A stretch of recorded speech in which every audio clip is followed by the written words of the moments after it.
Hi అండి, ఎలా ఉన్నారు? కువైట్లో బస్సు చూపిస్తున్నారు. బస్సు ఎప్పుడు మేము చూడలేదు అనుకోకండి. కానీ ఇప్పుడు బస్సు ఎక్కడం దిగడమే. కానీ ఈసారి మొన్న మేము బస్సు ఎక్కినప్పుడు బస్సు అంతా మేమే బుక్ చేసుకున్నట్టుగా ఎవరు లేరు కాబట్టి బస్సులో మనకి ఏంటేంటి సౌకర్యాలు ఉన్నాయని అబ్జర్వ్ చేశాను. ఫ్రంట్ లోనే అది లేడీస్ సీట్లు అనమాట. అటుపక్క 4 ఇటుపక్క 4. కానీ సడన్ బ్రేక్ వేస్తే మాత్రం అటు ఇటు షిఫ్ట్ అయిపోతారనమాట వాళ్ళు. ఒకసారి మాకు అలాగే జరిగింది. తర్వాత సీసీ కెమెరా ఉంది ఎంట్రన్స్ లోనే. అసభ్యకరమైన సంఘటనలు గాని లేదంటే దొంగతనాలు గాని ఏమైనా సరే తప్పించుకోవడానికి లేదనమాట.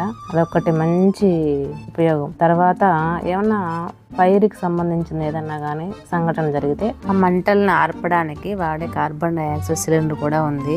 పక్కన డస్ట్బిన్ ఉంది, యూజ్ చేసుకోవచ్చు. కానీ లాస్ట్ ఉన్న వాళ్ళు అక్కడికి వెళ్ళి డస్ట్బిన్ వేయలేరు. తర్వాత బస్ అంతా ఫుల్ ఏసీ అనమాట. తర్వాత లాస్ట్ లో ఉన్న వాళ్ళు మనం దిగాలంటే డ్రైవర్ దగ్గరకు వచ్చి దిగాలంటే దూరం అవుతుంది కదా ఎంట్రన్స్ దగ్గర. అందుకనేసి మధ్యలో మళ్ళీ 2 డోర్లు ఉన్నాయి. ఈ బటన్ స్విచ్ నొక్కితే అనమాట డ్రైవర్ స్టాప్ చేస్తాడు, అక్కడ దిగేయచ్చు. దాన్ని అలా యూజ్ చేసుకోవచ్చు. ఇవే కాకుండా మీకు తెలిసినవి కూడా చాలా ఉంటాయి. కామెంట్ రూపంలో తెలియజేయండి.